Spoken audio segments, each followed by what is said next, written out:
Hello students, so এই ভিডিওটোত আমি solve কৰিম কৰি চাওঁ আহা 6.2 কোৱেশ্চন আনসাৰখিনি। সো এতিয়া আমাক প্ৰথম প্ৰশ্নটোত কৈছে যে 9 সেন্টিমিটাৰ বাহু বিশিষ্ট সমবাহু ত্ৰিভুজৰ এটাৰ পৰিসীমা নিৰ্ণয় কৰা।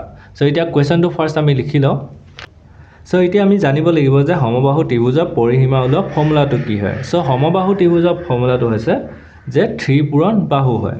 মানে তিনডাল বাহু যেহেতু এটা সমবাহু ত্ৰিভুজৰ তিনডাল বাহু সদায় সমান থাকে, গতিকে ইয়াৰ ফৰ্মুলাটো হৈছে 3 পূৰণ বাহু। সো এতিয়া তোমালোকক যেহেতু এডাল বাহু আমাক 9 সেন্টিমিটাৰকে দি দিছে, গোটেই তিনডালো 9 কে হ'ব। সো আমি প্ৰথমতে লিখিম যেহেতু পৰিসীমা উলিয়াব দিছে, লিখিম যে সমবাহু ত্ৰিভুজৰ পৰিসীমা।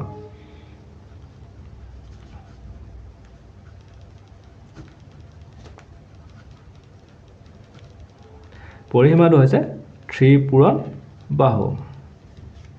সো বাহু মানটো আমাক যেহেতু 9 সেন্টিমিটাৰ দি দিছে, তোমালোকে ইয়াত দিয়া আছে বুলি লিখি কেনে বাহুৰ মানটো লিখি ল'ব পাৰা।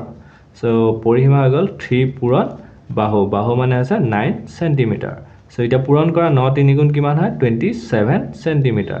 সো গতিকে পৰিসীমা হৈছে 27 সেন্টিমিটাৰ। সো এইটো হৈ গ'ল তোমালোকৰ 1 নম্বৰ আনসাৰটো।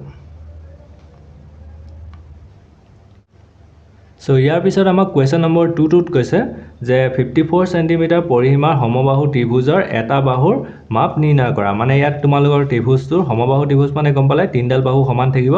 সো ইয়াৰ আমাৰ তোমালোকৰ পৰিসীমাটো কৈ দিলে 54। সো ইয়াত আমাক এডাল বাহুৰ মান উলিয়াব কৈছে। সো আমাক কোৱেশ্চনটো দিয়া আছে তোমালোকৰ পৰিসীমা। পৰিসীমাটো কৈছে 54 সেন্টিমিটাৰ আৰু আমাক কি কৈছে এডাল বাহুৰ মান উলিয়াব কৈছে। সো তোমালোকে ত্ৰিভুজ সমবাহু ত্ৰিভুজৰ ফৰ্মুলাটো হৈছে যে 3 পূৰণ বাহু ইকুৱেল টু পৰিসীমা। সো 3 হৈ গ'ল, বাহু মানটো আমাক যেহেতু উলিয়াব দিছে সেইটো কাৰণে বাহু বুলিয়ে লিখি থৈ দিলোঁ আৰু পৰিসীমাটো আমাক দি দিলে 54 সেন্টিমিটাৰ।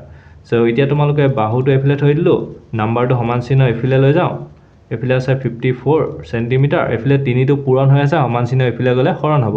সো ইয়াত আহি গ'ল হৰণ মানে তললৈ। সো 3 যদি কাটা 3 গুণ 3 2 বাকি থাকিলে 24, 3 7 গুণ 21, 3 8 গুণ 24, মানে এডাল বাহুৰ মান হ'ব 18 সেন্টিমিটাৰ।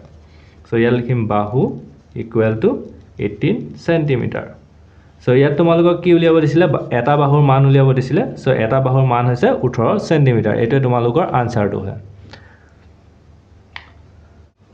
সো ইয়াৰ পিছত আমাক কোৱেশ্চন নম্বৰ 3 টোত দিছে যে তোমালোকৰ চাৰিওফালে পোৱা সুষম আকৃতিত থকা বিভিন্ন বস্তুৰ পৰিসীমা নিৰ্ণয় কৰা। সুষম মানে কি হয়, যেনেকৈ এনেকৈ ধৰি লোৱা তোমালোকৰ 4ডাল বাহু, এই দুডাল সমান এই দুডাল সমান, এনেকুৱা সেই চবক সুষম বাহু কয়। যেনেকৈ এটা বৰ্গও যদি হয় 4ডাল বাহু সমান, সেইডালক আমি সুষম আকৃতি বুলি কওঁ। ওকে, সো মানে বিষম মানে কি হয়, ধৰি লোৱা এনেকুৱা তেৰা বেকা আছে, সেনেকুৱাবোৰক আমি বিষম বুলি কওঁ, মানে বিষম আকৃতি। এনেকুৱা সমান সমান থকা বা গোল থকাটোকো আমি সুষম বুলিয়ে কওঁ, আৰু যোনবোৰ এনেকৈ তেৰা বেকা থাকে এনেকুৱা টাইপৰ থাকে সেইবোৰক আমি বিষম বুলি কওঁ। সো এতিয়া যিহেতু সুষম সুধিছে, তোমালোকৰ চাৰিওফালে থকা সুষম আকৃতিৰ বস্তু কথা সুধিছে। তো তোমালোকে যদি চোৱা চাৰিওফালে, প্ৰথমতে তোমালোকে সুষম আকৃতিৰ বস্তু কি দেখিবা? প্ৰথমতে তোমালোকে দেখিবা যোনখনত পঢ়ি আছা সেইখন হৈছে টেবুল। সো 1 নম্বৰ আমি লিখি ল'লোঁ টেবুল। Okay, table. সো ইয়াত আমাক কি কৰিব দিছে যে আকৃতিত থকা বিভিন্ন বস্তু পৰিসীমা নিৰ্ণয় কৰা, পৰিসীমা নিৰ্ণয় কৰিব কৈছে। সো টেবুল যদি লৈ লৈছোঁ, তো তাৰ দৈৰ্ঘ্য আমি হ'ব, দৈৰ্ঘ্যটো তোমালোকে যদি জোখা এখন টেবুলৰ নৰ্মেলি 120 সেন্টিমিটাৰ পাবা, আৰু প্ৰস্থ যদি লোৱা, প্ৰস্থ তোমালোকে পাবা 75 সেন্টিমিটাৰ। সো তোমালোকে দিগ আৰু প্ৰস্থ পাই গ'লা, গতিকে পৰিসীমা উলিয়াই দিয়া। এতেকে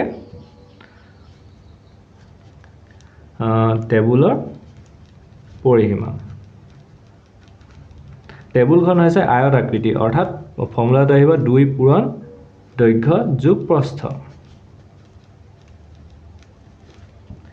2 পূৰণ দৈৰ্ঘ্য মানে ইয়াত হৈ গ'ল 120 আৰু প্ৰস্থ হৈ গ'ল 75। 2 পূৰণ এই দুটা তোমালোকে যদি যোগ কৰা 5 হ'ব, 7 2 9 আৰু ইয়াত আহিলে 1। সো এতিয়া 2 যদি পূৰণ কৰা 5 2 10 0, 1 বাকি থাকিলে 2 9 গুণ 18, 18 1 19, 19 9, 1 বাকি থাকিলে 2 গুণ 2 1 3। সো আনসাৰটো পালা 390, আৰু যেহেতু সেন্টিমিটাৰ আছে আনসাৰটো আহিব 390 সেন্টিমিটাৰ। সো টেবুলখনৰ পৰিসীমা আমি উলিয়াই দিলোঁ। সো ইয়াৰ পিছত আৰু চোৱা আৰু কি বস্তু আছে যোনটো সুষম আকৃতি হয়। সো আৰু এটা হ'ব তোমালোকৰ টিভিটো। চ' টিভিটো আহিব চ' টিভিটোৰ তোমালোকে আকৃতিটো কি হ'ব আয়ত আকৃতি হ'ব চ' ইয়াৰ আমাৰ দৈৰ্ঘ্যটো ধৰি ল'লোঁ দৈৰ্ঘ্য তোমালোকৰ 70 সেন্টিমিটাৰ হৈ গ'ল আৰু প্ৰস্থ থাকিব 40 সেন্টিমিটাৰ চ' দৈৰ্ঘ্য প্ৰস্থ পাই গ'লোঁ এতেকে আমি কি কৰিম টিভিৰ পৰিসীমা টিভিটো দেখিবলৈ হৈছে আয়ত আকৃতি গতিকে ইয়াৰ পৰিসীমাটো এনেকৈ হ'ব 2 পূৰণ দৈৰ্ঘ্য যোগ প্ৰস্থ 2 আহিলে দৈৰ্ঘ্য মানটো আহিলে 70 আৰু প্ৰস্থ আহিলে 40 2 পূৰণ এই দুটা প্লাস কৰি দিলে কিমান হ'ব 0 আৰু 7 3 10 আৰু এফালে আহিলে 11 মানে 110 আহিলে 110ক 2 এ পূৰণ কৰি দিলে 220 সেন্টিমিটাৰ আহিব আনসাৰটো যেহেতু সেন্টিমিটাৰত আছে সো এইটো হৈ গ'ল তোমালোকৰ টিভিৰ পৰিসীমা সো ইয়াৰ পিছত আৰু চোৱা তোমালোকে কি দেখিবা যে আমাৰ এটা আছে ঘড়ী এটা আছে ঘড়ীটো যোনটো 4 গুণীয়া হয় সো এইটো বৰ্গ আকৃতিৰ ঘড়ী এটা আছে আমাৰ ঘৰত সো এটা তোমালোকে 3 নম্বৰটোত আমি লিখি দিলো কিছুমানৰ গোল থাকে গোল থাকিলে তোমালোকৰ ব্যাসাৰ্ধ ল'বা সো আমাৰ ইয়াত লিখিছো ঘড়ী সো ঘড়ীটো আমাৰ হৈছে বৰ্গ আকৃতি সো ইয়াৰ বাহুডালৰ মান হৈছে তোমালোকৰ 30 সেন্টিমিটাৰ সো এতেকে